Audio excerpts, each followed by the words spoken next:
Bonjour à tous, aujourd'hui, nous sommes le samedi 22 août 2026 et notre cher ami Larry Johnson est avec nous. Bon retour parmi nous, Larry. Je suis heureux d'être de retour.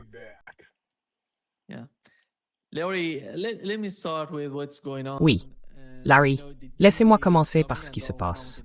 Nous savons que le jour J approche et Donald Trump va s'attaquer à l'économie iranienne. Aujourd'hui, Mohsen Rezaei, le chef du Conseil de sécurité nationale en Iran, a accordé une interview dans laquelle il a déclaré « Trump veut lancer un nouveau jeu appelé la guerre économique, et nous lui demanderons des comptes ». Il a aussi évoqué les pays qui entourent l'Iran, en fait, pratiquement tous les pays. Si les pays qui entourent l'Iran se joignent aux États-Unis dans une guerre économique contre nous, nous nuirons à leurs intérêts. Nous les avertirons d'abord, et s'ils continuent, nous viserons leurs intérêts. Si le siège économique se poursuit, nous viserons les entités économiques américaines dans la région.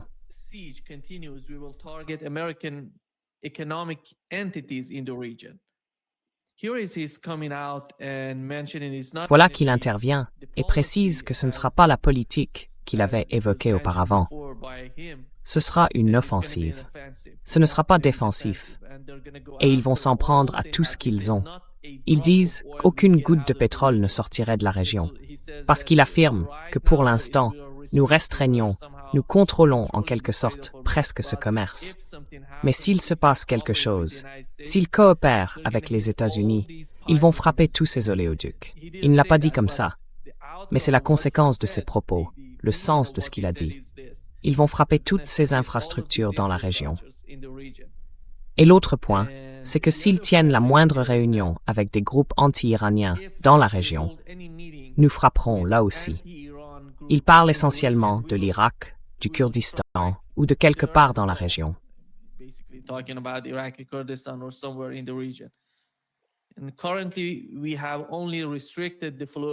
Et actuellement, nous n'avons fait que restreindre le flux de pétrole à travers le détroit d'Ormuz.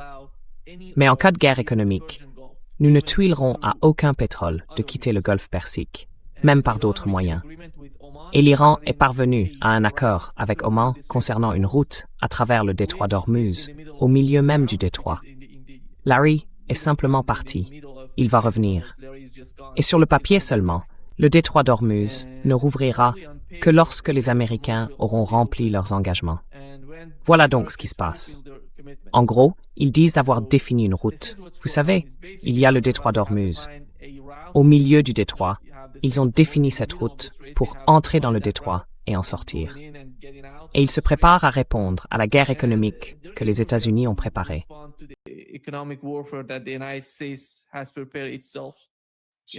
Désolé, vous avez disparu. Ça s'est coupé d'un coup, puis vous êtes revenu. D'accord. Bon, voilà ce qui se passe, Larry. Et vous voyez une politique, une nouvelle politique. Il a dit que nous avons beaucoup appris depuis le début de la guerre, en juin 2025, et qu'il s'agira désormais de passer à l'offensive, au lieu d'être sur la défensive comme avant le début de la guerre. Alors, selon vous, vers quoi allons-nous?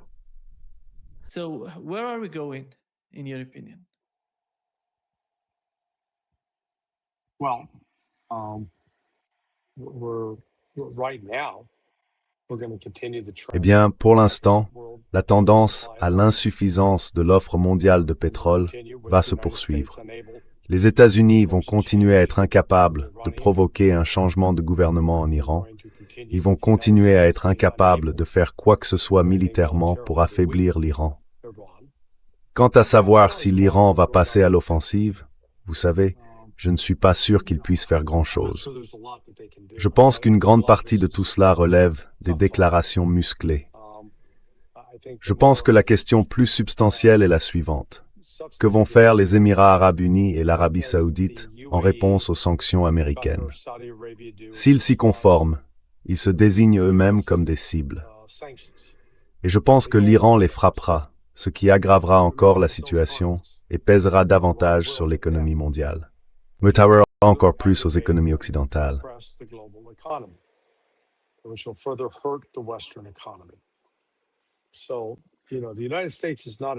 Vous savez, les États-Unis ne sont pas dans une position économique solide en ce moment. Et c'est pour ça qu'on voit cette forme de désespoir chez un ambassadeur, ainsi que certains commentaires hystériques qui sortent de la bouche de Donald Trump. Ce qui était intéressant hier, c'est que, je crois, Bessant a dit très précisément que la guerre n'allait pas redevenir cinétique. Il prévoit donc de mener une guerre économique. Il y a eu des déclarations venant d'Iran disant « Oh, eh bien, nous pouvons tenir jusqu'en novembre. » Eh bien, si les États-Unis entendent ça, ils pourraient essayer de tenir jusqu'en décembre. Ils se diront « D'accord, si novembre est la date butoir pour l'Iran, il suffit qu'on tienne jusqu'en décembre et on gagne. » Donc je pense que ces déclarations de l'Iran sont imprudentes de les rendre publiques comme ça.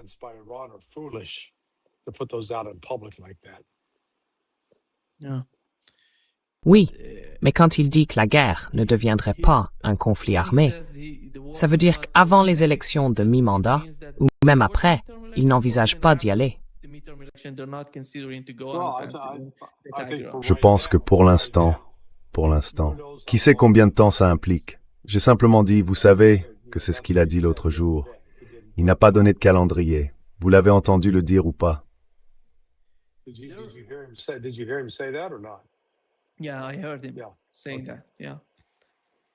Oui, je l'ai entendu dire ça, oui. Et l'autre point, Larry, c'est qu'Axios a rapporté qu'ils affirment que 40 pétroliers ont franchi le détroit d'Ormuz. 60 millions de barils.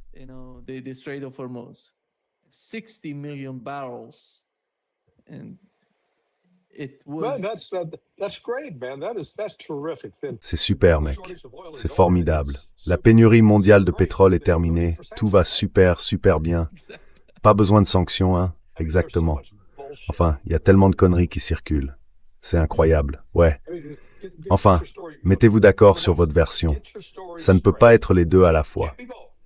Soit le détroit d'Ormuz est grand ouvert et le pétrole circule librement, soit il faut punir l'Iran parce que l'Iran maintient le détroit d'Ormuz fermé.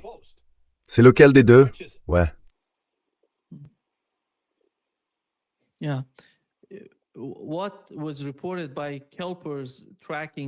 Selon les données de suivi rapportées par Kepler, seuls 7 navires étaient visibles jeudi. Mais les données satellitaires ont aussi montré qu'aucun pétrolier n'avait voyagé d'ouest en est vendredi et qu'aucun pétrole n'avait été acheminé vers l'extérieur par ces routes ce jour-là. Je pense que cela fait partie de leur stratégie. Ils essayent de manipuler le marché par ce genre d'annonces. Je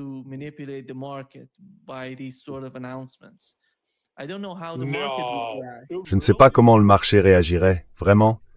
Vous pensez ça? Bon sang, qu'est-ce qui vous fait penser qu'ils essayent de manipuler le marché? Mon Dieu. Qu'est-ce que vous êtes, un adepte des théories du complot? D'accord, désolé pour le sarcasme.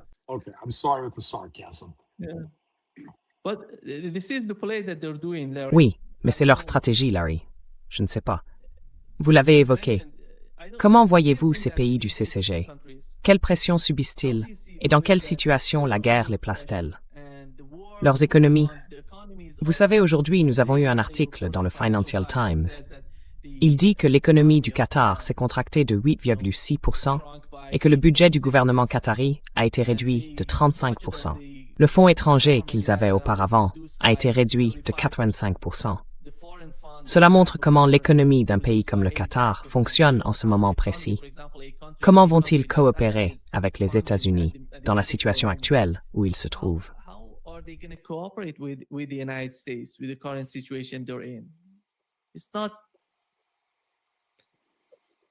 Enfin, pourquoi devraient-ils devoir composer avec les États-Unis? Ils doivent déterminer s'ils vont continuer à coopérer avec les États-Unis ou s'ils vont nouer et établir avec l'Iran une relation commerciale, politique, diplomatique, économique et militaire. C'est ce qu'ils doivent décider. Dans quelle équipe vont-ils jouer? L'équipe américaine ou l'équipe du Golfe? Team America or Team Gulf?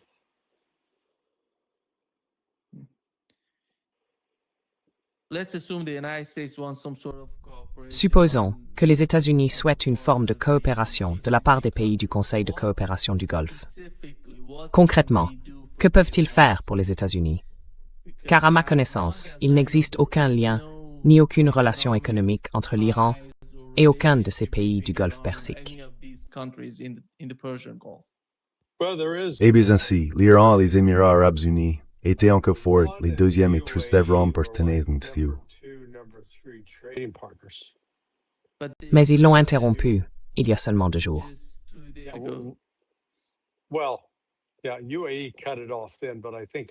Eh bien oui, les Émirats arabes unis y ont mis fin à ce moment-là. Mais je pense que l'Iran avait déjà commencé à prendre ses distances avec les Émirats arabes unis. Donc, à part ça, aucun pays du Golfe n'a de liens économiques significatifs avec l'Iran. Ils peuvent donc dire « Oh oui, nous appliquerons les sanctions », ce qui ne veut rien dire. Parce qu'ils appliquent quoi contre l'Iran? Mais permettront-ils que leur territoire soit utilisé pour lancer des opérations militaires contre l'Iran? Pour l'Iran, ce sera une ligne rouge absolue.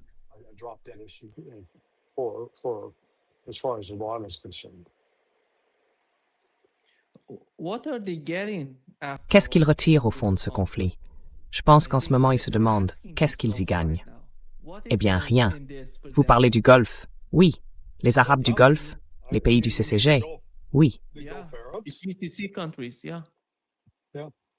Oui, rien du tout. Vous savez, c'est absolument pas une source de profit pour eux.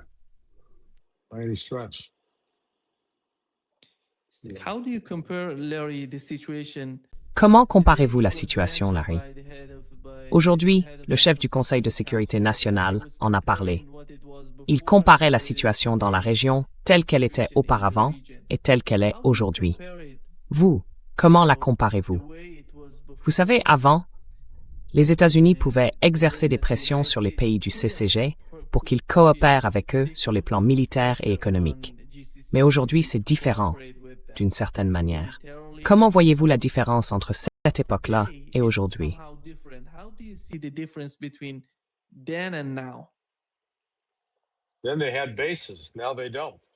Ensuite, ils avaient des bases. Maintenant, ils n'en ont plus.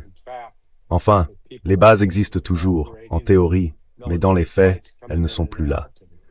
Personne n'assure de vol militaire à l'arrivée ou au départ. Ce que cette guerre a fait, c'est révéler la faiblesse et l'incapacité des États-Unis à se protéger eux-mêmes, et encore moins à protéger le gouvernement hôte.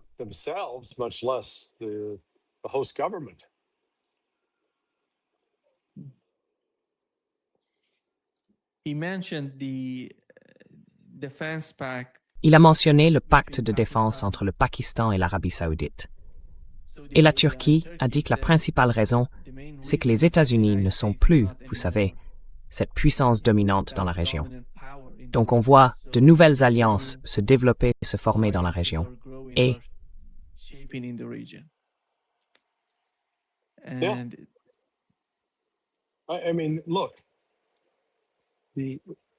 Je veux dire, regardez, les États-Unis ont conclu un accord avec tous ces pays. Vous achetez nos obligations, vous achetez notre matériel militaire, vous nous autorisez à installer des bases chez vous et nous vous protégerons, on vous couvre. L'Iran n'osera pas vous attaquer tant qu'on sera là. Les pays ont dit « D'accord, ça semble être un bon accord ». Alors ils ont laissé entrer les États-Unis. Les États-Unis sont présents partout dans la région.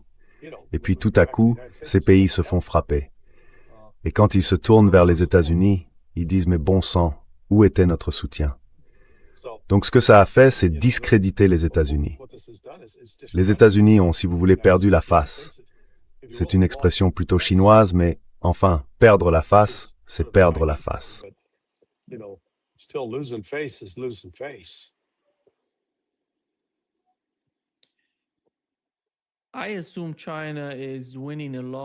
je suppose que la Chine tire largement son épingle du jeu, Larry, dans tout ce qui se passe en Asie occidentale, parce qu'elle représente l'alternative pour tous ces pays de la région. Pas seulement pour l'Iran et le Pakistan, mais aussi pour la Turquie, pour l'ensemble de la région. Je dirais même que les pays du Conseil de coopération du Golfe ont commencé à y réfléchir sérieusement. Et vous, comment voyez-vous le rôle de la Chine? Comment peut-elle, d'une certaine manière, nouer de nouveaux partenariats dans la région?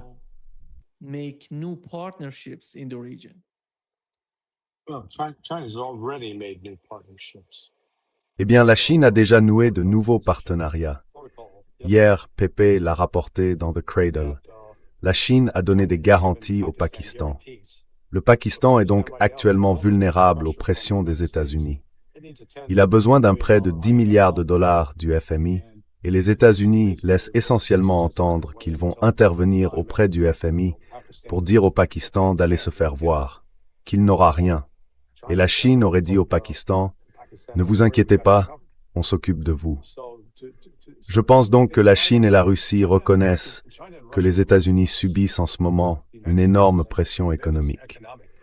Scott Bessent a perdu le contrôle du marché obligataire. Il a perdu le contrôle de sa capacité à maîtriser le prix du dollar américain et à vendre des obligations américaines au gouvernement étranger. Il est donc dans une situation assez désespérée. Et je pense que la Chine et la Russie le reconnaissent et qu'elles vont simplement continuer à accroître la pression.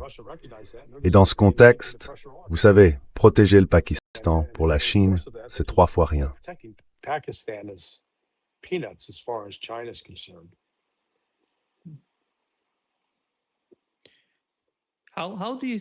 Comment voyez-vous la manière dont la Chine et les États-Unis jouent leur jeu au Pakistan?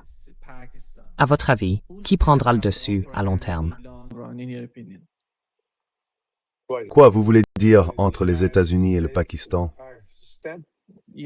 Oui, les États-Unis et la Chine, et ils jouent l'influence au Pakistan.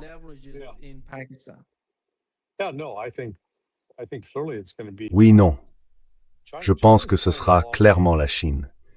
La Chine joue sur le long terme ici. Vous savez, elle comprend ce qui est en jeu, mais elle ne va pas s'exposer publiquement, ni se lancer dans un concours de qui pisse le plus loin avec les États-Unis, au-delà de ce que le porte-parole du ministère des Affaires étrangères a dit hier, je crois. Nous sommes fermement en désaccord avec ces sanctions. Nous n'y sommes pas favorables. Et certains analystes essayent de suggérer que, bon, peut-être que la Chine va se rallier aux sanctions américaines. Et eux répondent, « Qu'est-ce que vous ne comprenez pas dans non ?» Ils disent qu'ils rejettent les sanctions. S'ils les rejettent, cela signifie qu'ils ne vont ni les suivre, ni les appliquer. Donc vous savez, la Chine est en quelque sorte l'autre dimension du problème. Cela dit, le Pakistan reste une puissance nucléaire et doit être pris au sérieux.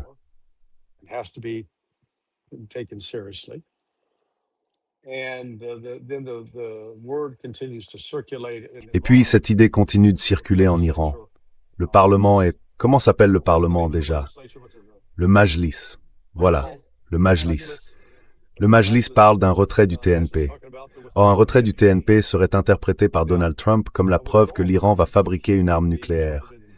Cela pourrait alors déclencher davantage d'attaques de la part des États-Unis et d'Israël. Peut-être que c'est ce que veut l'Iran, les y entraîner de nouveau. Encore une fois, l'Iran est attaqué. C'est pour ça que je ne vois pas l'Iran passer maintenant à l'offensive, parce qu'il a bénéficié d'un large soutien international en étant la victime et non l'agresseur.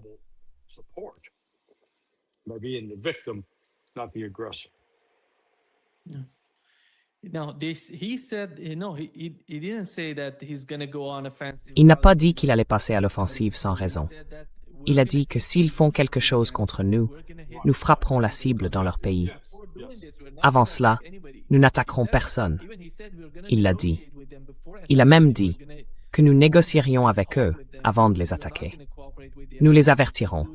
Nous leur parlerons. Vous ne coopérerez pas avec les États-Unis. Vous coopérez, cela signifie que nous allons faire ceci et cela. Et ensuite, après les avoir avertis, nous les frapperons. Il n'a pas dit qu'il allait, vous savez, aller frapper des cibles dans ces pays. Je pense que l'autre point, Larry, qu'il a évoqué et qui est lié à ce que vous avez souligné, c'est que le TNP a dit « Qu'est-ce que le TNP ?» Nous faisions partie du TNP. Nous faisions partie de tous ces protocoles, de ces sortes de traités internationaux. Mais finalement, nous avons été attaqués par les États-Unis et Israël. Il a dit que le programme nucléaire iranien était « C'est le programme le plus inspecté au monde. » Aucun pays n'avait plus d'inspecteurs sur son territoire que l'Iran. Donc en substance, il souligne que le TNP est tout simplement en train de perdre de son importance. Basically, he's mentioning that the NPT is just losing its importance. Well, what the Iran. Eh bien, l'Iran a joué, disons, le jeu de l'ordre international fondé sur des règles. Quand ils ont signé le TNP, ils faisaient une déclaration « D'accord, nous poursuivons des programmes nucléaires pacifiques, pas militaires. » Et avec cela, ça aurait dû leur garantir qu'ils ne seraient jamais attaqués par une puissance nucléaire. Parce qu'en signant le TNP et en le respectant, ils ne seraient pas considérés comme une menace. Et maintenant, ils ont constaté que, malgré la signature du TNP, cela ne leur apporte pas de protection. Et ça ne leur permet pas de développer le nucléaire à des fins pacifiques. Donc je peux les imaginer dire « D'accord, merde, on se retire de tout ça. Il n'y a rien à y gagner. » Donc je comprends leur raisonnement. So I understand the reasoning. Yeah. Let's assume that Donald Trump. Partons du principe que Donald Trump n'obtient rien. À mon avis, la guerre économique ne mettra pas les Iraniens à genoux. Well,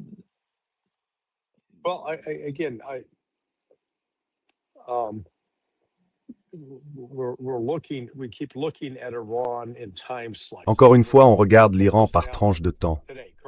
Donc là, on se concentre sur aujourd'hui, sur la situation actuelle. Mais comparé avec il y a 10 ans, quand ils étaient sous sanctions complètes, pas seulement de la part de l'Occident, mais aussi de la Russie et de la Chine. Alors, vous me dites que l'économie iranienne, quand elle était sous sanctions complètes il y a 10 ans, était plus forte, qu'ils vendaient davantage de pétrole à l'époque, qu'ils avaient des échanges commerciaux plus importants avec d'autres pays. Je ne pense pas que ce soit le cas. Je n'ai pas les chiffres exacts sous les yeux, mais j'applique simplement un peu de logique. Aujourd'hui, ils ont un commerce libre et ouvert avec la Russie, avec la Chine, qui est leur principal partenaire commercial, avec le Pakistan et aussi avec la Turquie. Ils ont une relation commerciale importante avec la Turquie, de tous les pays, ainsi qu'avec les Européens pour leur pétrole et leur gaz, dont l'Europe a en plus besoin. And with the Europeans in terms of the oil and gas which Europe needs so desperately. Today, Professor Steve Hanke said. Aujourd'hui, le professeur Hanke, le professeur Steve Hanke, a dit que dans la région, 2 pays ont connu une hausse de leur PIB au cours des 10 dernières années. Le premier, c'est l'Iran, suivi de l'Arabie saoudite. Dans tous les autres pays de la région, le PIB a diminué au cours des 10 dernières années. Et cela montre que la logique que vous venez d'évoquer correspond à la réalité de ce qui s'est passé. Donc aujourd'hui, il n'y a aucun moyen de rompre le lien entre l'Iran et la Chine. Je ne sais pas si les États-Unis peuvent y faire quelque chose. Pensez-vous qu'ils vont attaquer?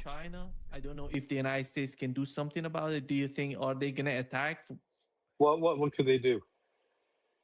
Eh bien, Threaten China? qu'est-ce qu'ils pourraient faire? Hello? Menacer la Chine? Allô? La Chine tient les États-Unis par les couilles. Vous savez, ils vont faire chanter Donald Trump en soprano. Leur contrôle des minerais de terres rares paralyse déjà les États-Unis. Et la Chine a réorienté ses échanges commerciaux en s'éloignant des États-Unis pour se tourner vers le sud global. Les États-Unis se sont dit « Oh, nous sommes un client tellement important, ne peuvent pas vivre sans nous. » La Chine a répondu « Mais si, bordel, regardez-nous faire. » Et c'est exactement ce qu'ils font en ce moment. Ils vivent sans nous. That's exactly what they're doing right now, living without us.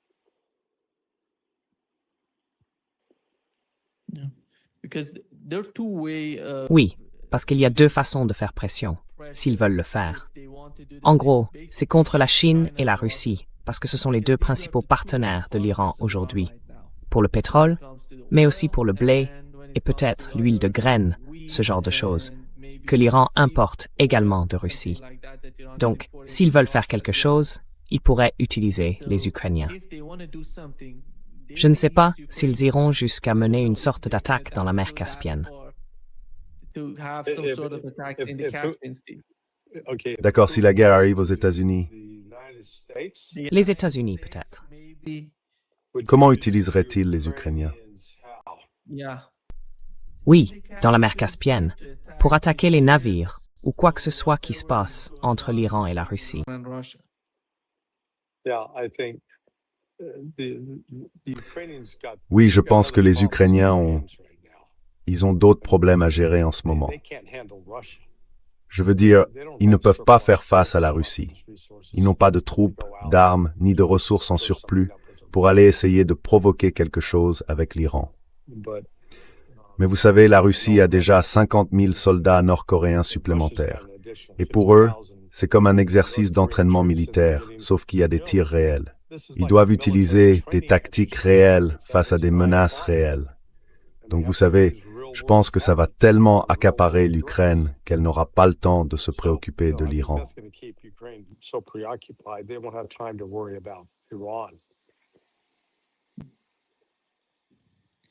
So,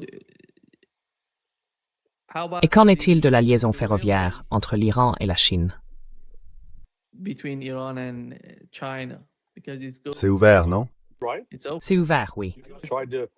Les États-Unis ont essayé d'en faire sauter une partie. Ils l'ont détruite temporairement. Elle a été reconstruite très vite et le commerce continue. Trade continues. That part, Cette partie-là se trouvait à l'intérieur de l'Iran. I don't Je ne sais pas s'ils vont pouvoir faire quelque chose en dehors de l'Iran. outside of Iran. It's gonna Well, be what go outside of the attack and Ça va être, enfin quoi, sortir et attaquer un autre pays. Vous savez, je pense pas que Trump soit à ce point fou qu'il va attaquer le Tadjikistan. Et je pense qu'une partie de la voie ferrée passe. Enfin, je suppose qu'elle passe. Je ne sais pas si elle traverse le nord de l'Afghanistan ou pas, ou si c'est l'Ouzbékistan. I'm not sure if it runs through northern Afghanistan or not, or is that Uzbekistan? yeah, it goes from the northern part of Iran. Oui, ça part du nord de l'Iran. La ligne ferroviaire va jusqu'au Turkménistan, puis jusqu'en Chine, si je ne me trompe pas. Goes to China, if I'm not mistaken. Let me just. Oh, Laissez-moi vérifier ça ici, mettez la carte ici. Bring the map here, it's better for us. C'est mieux pour nous de... Oui, ça passe par là. Donc je suppose que ça va au Turkménistan, puis au Tadjikistan, et ensuite en Chine.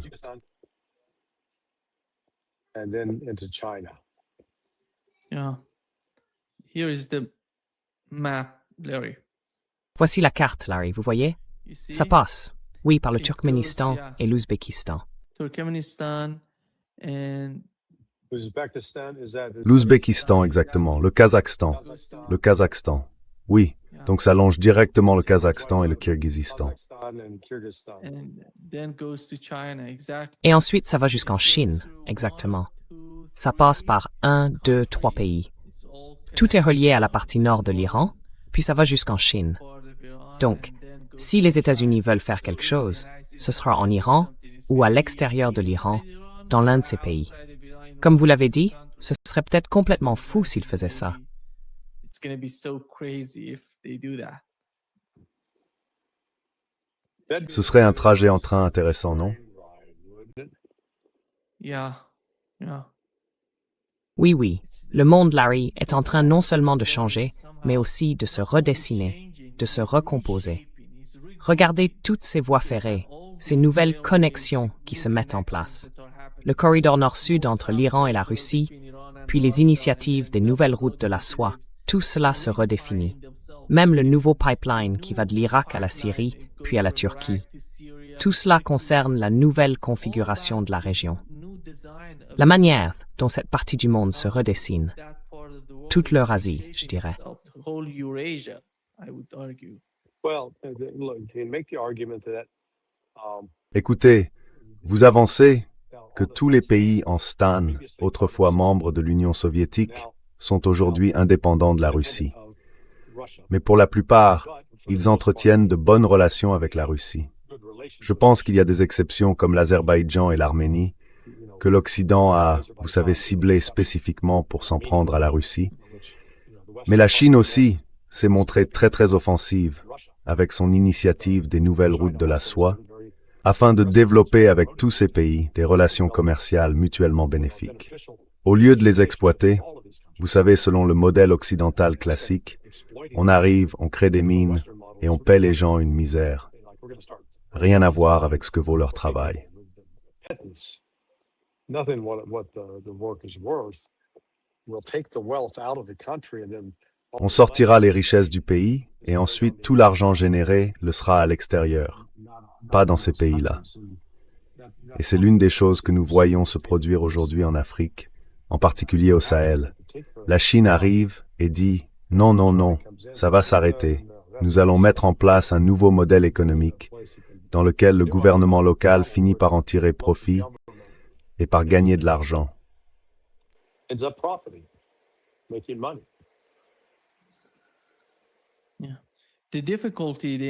La difficulté des États-Unis dans cette région, en Asie centrale, en Eurasie, c'est que le principal partenaire économique de la plupart de ces pays, c'est la Chine.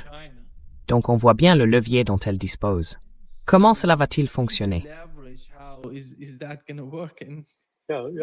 Oui, enfin, c'est exact. Les États-Unis n'ont pas de levier. Ils sont en train de perdre de leur influence, de perdre de leur statut, vous savez. Ils ne sont tout simplement plus aussi indispensables qu'ils l'étaient autrefois.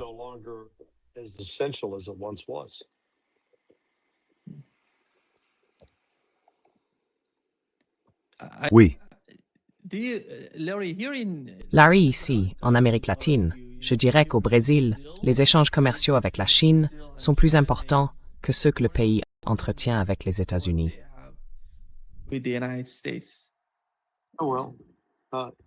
eh bien, la Chine a-t-elle menacé le Brésil de sanctions et de droits de douane? La Chine cherche à améliorer ses relations. Les États-Unis ont-ils menacé de sanctions et de droits de douane? Oui.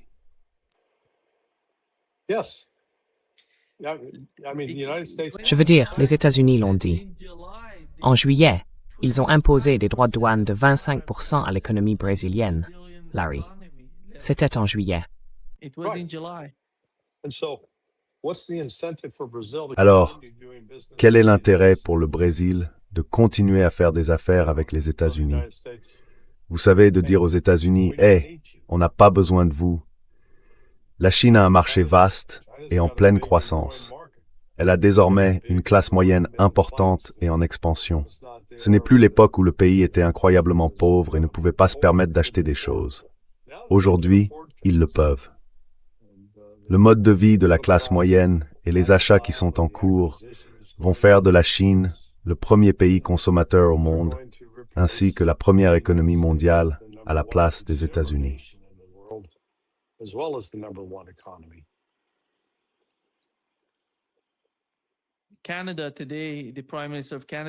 Aujourd'hui au Canada, le premier ministre canadien a déclaré que le Canada était engagé dans une guerre commerciale avec les États-Unis, après avoir suspendu les négociations et rejeté ce qu'il a qualifié de mauvais accords. Et c'est, vous savez, l'administration Trump. Sous l'administration Trump, les États-Unis font essentiellement tout ce que Donald Trump critiquait avant d'être élu.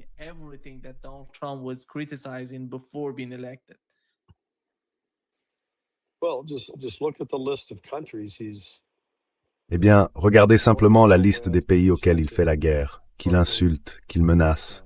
Il y a le Groenland, le Danemark, la Corée du Sud.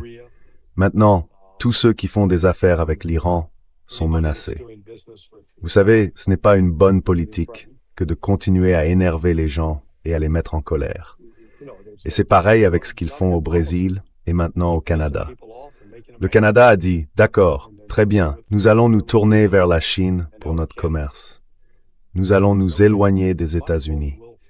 Et je pense que cela fera plus de mal aux États-Unis qu'au Canada.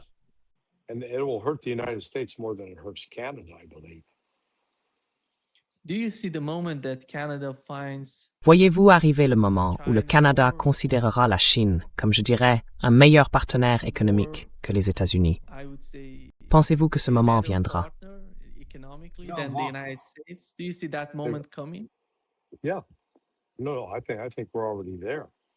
Oui, non, je pense qu'on y est déjà. Encore une fois, est-ce que la Chine menace le Canada avec ses droits de douane? On verra bien. Je ne suis pas sûr. Il faudrait que j'analyse les produits qui sont sanctionnés par les États-Unis pour voir s'il y a une demande pour ces produits en Chine. Si c'est le cas, la Chine devient une solution de remplacement et les États-Unis y perdent. Ils pourraient le faire notamment avec le pétrole. Vous savez, ils ont déjà réorienté une partie de leur vente de pétrole vers la Chine, mais cela reste un faible volume par rapport à ce qu'ils vendent aux États-Unis. Small amount compared to what they sell to the United States. Because the pressure they're putting right now on Canada. Parce que la pression qu'ils exercent en ce moment sur le Canada, ce sont des droits de douane de 50% sur 20 milliards d'exportations canadiennes. Ils vont écraser son économie. Je ne sais pas comment ils pensent pouvoir tirer quelque chose de positif de ce genre de politique. Parce que le Canada et le Mexique sont deux pays importants. Il parlait de la doctrine Monroe. La dernière stratégie de sécurité nationale, le document dont je parle, tournait entièrement autour de Monroe. Et ils l'ont appelée, d'une manière ou d'une autre, la doctrine d'Unroe, censée arriver dans l'hémisphère occidental et y apporter une forme d'unité. Mais rien de tout cela ne se produit à l'heure où nous parlons.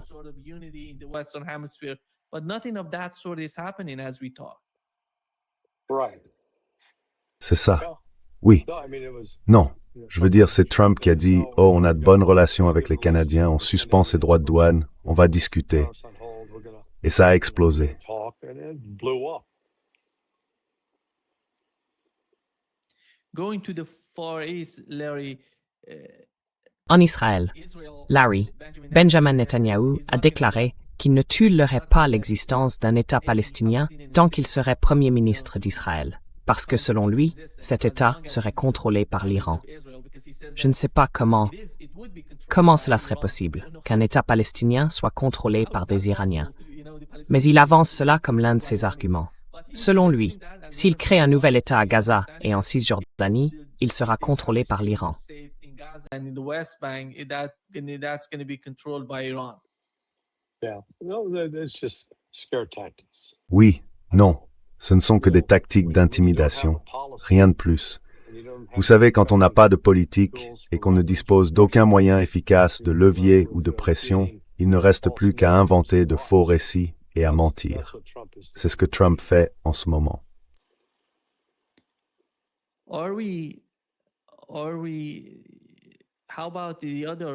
Et les autres candidats en Israël, Larry?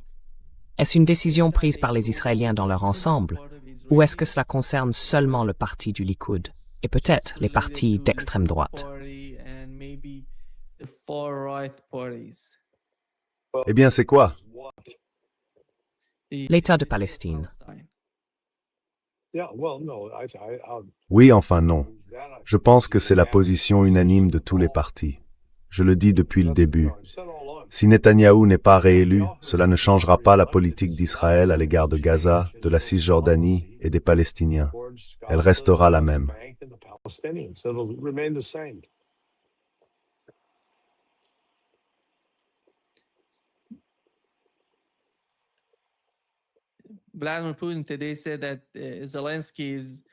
Vladimir Poutine a déclaré aujourd'hui que Zelensky avait ouvert la boîte de Pandore et qu'il y aurait de nouvelles escalades dans le cas de l'Ukraine. Et je suppose que les deux administrations, iranienne et russe, en arrivent à la conclusion qu'il n'y aura pas de paix avec les États-Unis, ou qu'elles n'obtiendront rien d'important des États-Unis tant que Donald Trump sera au pouvoir. Comment comprenez-vous cela? Et la manière dont ces deux pays observent la guerre en cours avec les États-Unis.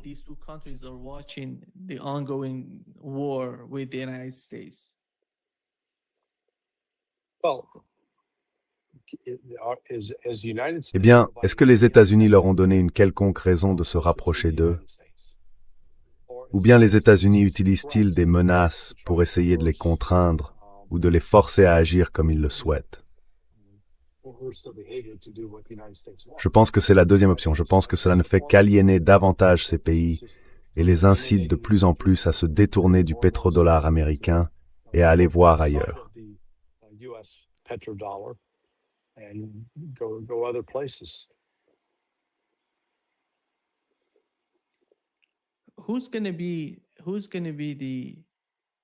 Parce que, quand vous parlez du pétrodollar, il faut avoir une base stable. Une base stable, ça veut dire avoir des pays avec une économie viable, une économie active et en croissance, comme l'Arabie saoudite. Et ces pays font partie de cela depuis le premier jour du concept de pétrodollar. Et aujourd'hui, tous ces pays sont sous une pression énorme à cause de la guerre. L'Europe ne se porte pas aussi bien qu'avant, si l'on compare l'Europe d'aujourd'hui à ce qu'elle était avant le début de la guerre en Ukraine. Ce sont des alliés des États-Unis. Quand on parle des États-Unis, on voit les liens entre les États-Unis et les Européens, les liens entre les États-Unis et les pays du CCG. Ce n'est pas un pays isolé. Ces communications étaient si importantes. Mais ces communications ou ces pays s'affaiblissent à cause de ces deux guerres, en Ukraine et en Asie occidentale.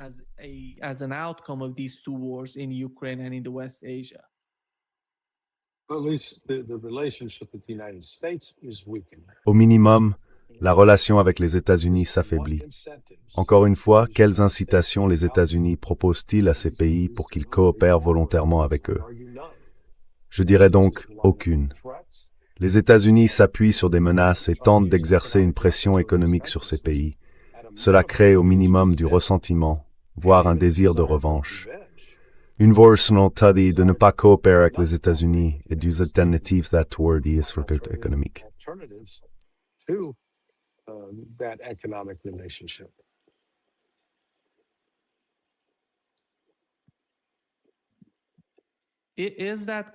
Larry, ce qui s'est passé jusqu'à présent dans le Golfe Persique, est-ce que cela va influencer le pétrodollar? Et sur le long terme, quelle est l'influence du pouvoir du pétrodollar? Qu'est-ce que vous voulez dire au juste?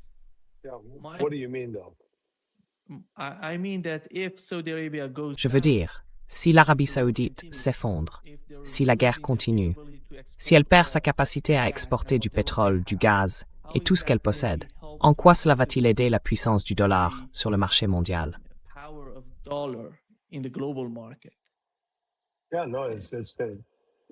Oui, non. Le dollar perd de sa puissance. Il perd de son attrait. Je pense que, comme on l'a dit hier, les banques centrales détiennent des réserves. Elles détiennent désormais davantage de réserves d'or que de réserves en dollars, ce qui marque un changement. Je ne sais pas exactement quand cela s'était produit pour la dernière fois.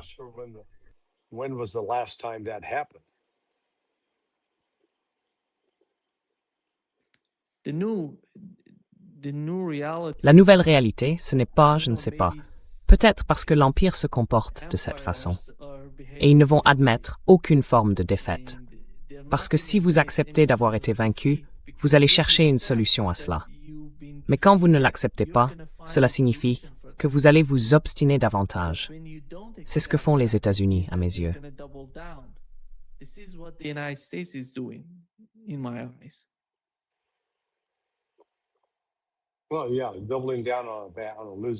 Eh bien oui, ils s'entêtent avec une mauvaise main. Vous savez, j'ai beaucoup écrit hier soir sur le fait que Bessant agit à contre-courant de ses propres objectifs. Il essaie d'utiliser le dollar comme une arme.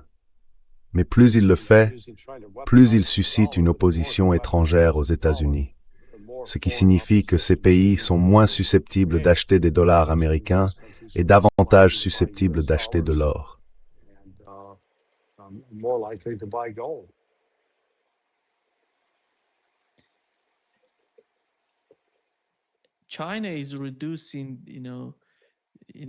La Chine est en train de réduire, vous savez, ou de vendre les obligations américaines, les bons du Trésor qu'elle a achetés aux États-Unis. Et est-ce que, je ne sais pas dans quelle mesure, ces investissements aux États-Unis diminuent? Est-ce significatif? Est-ce que d'une manière ou d'une autre, c'est visible?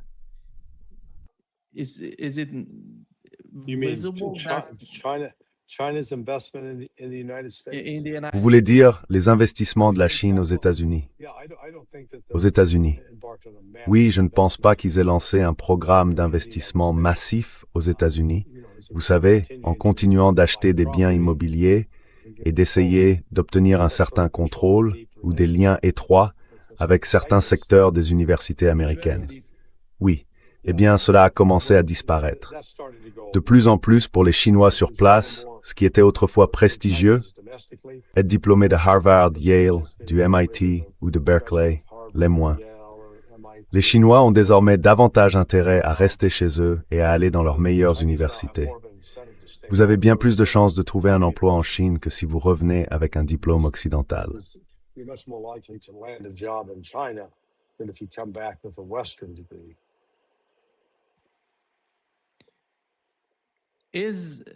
Is the leadership, Larry? Larry, est-ce que les dirigeants tirent les leçons de ce qui s'est passé avec l'administration Trump et avec l'administration Biden? Je parle de l'establishment aux États-Unis. Voyez-vous le moindre signe qu'ils apprennent des erreurs de ces deux administrations?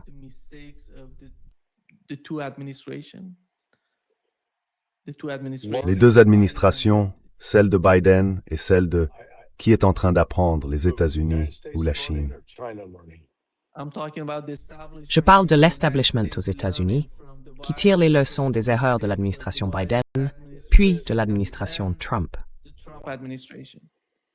Imreis Barsh.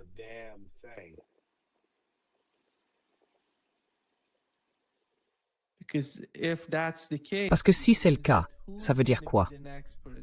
Qui sera le prochain président? Quelles seront ses politiques? Est-ce qu'on va avoir des guerres qui se poursuivent en Ukraine et en Asie occidentale? Et à long terme, comment cela va-t-il influencer la puissance du dollar? Et les sanctions? À long terme, elles affaiblissent le dollar, parce qu'on en est à 40 000 milliards de dollars, et qu'un millier de milliards supplémentaires va s'ajouter tous les 50 jours. Donc, vous savez, on verra probablement encore un millier de milliards d'ici la fin de... Voyons, nous sommes en septembre en ce moment, donc probablement vers le milieu ou la fin octobre, encore un millier de milliards de dollars. La situation de la dette américaine va donc continuer à empirer chaque jour qui passe.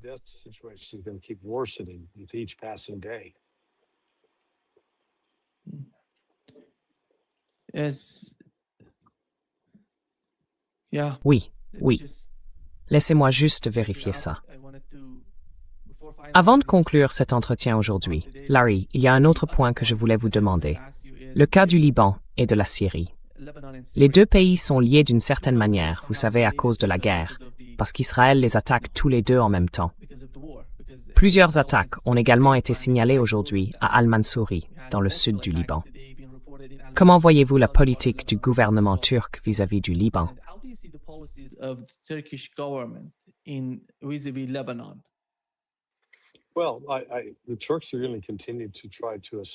Eh bien, les Turcs vont continuer à faire valoir qu'ils ont le droit d'exercer leur influence et d'essayer d'aider les groupes turcs opposés aux Kurdes, de les contenir, tout en cherchant à renforcer les liens entre la Turquie et la Syrie en particulier. Et ce faisant, cela pourrait placer la Syrie dans une position plus forte. Donc, je pense qu'un affrontement avec Israël est désormais presque inévitable.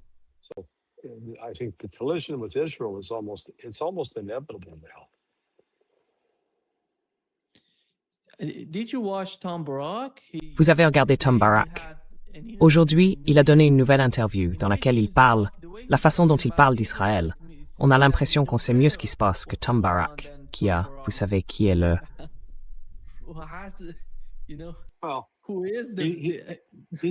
C'est un ambassadeur. Il joue, vous savez, le rôle du diplomate. Les diplomates sont des gens qui ont passé leur vie dans le pays. La façon dont il parlait d'Israël, il disait « Israël est tellement intelligent dans sa manière de penser, dans ce qu'il fait, et le Mossad est tellement puissant. » Mais jusqu'à présent, qu'a fait le Mossad de si puissant, de si intelligent? Qu'y a-t-il de si intelligent chez Israël?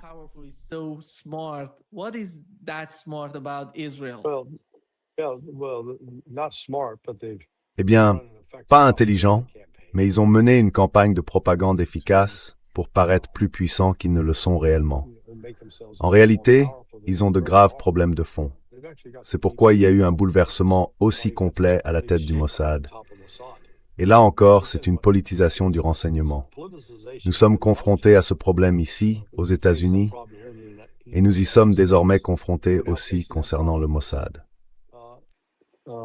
with, with respect to Mossad.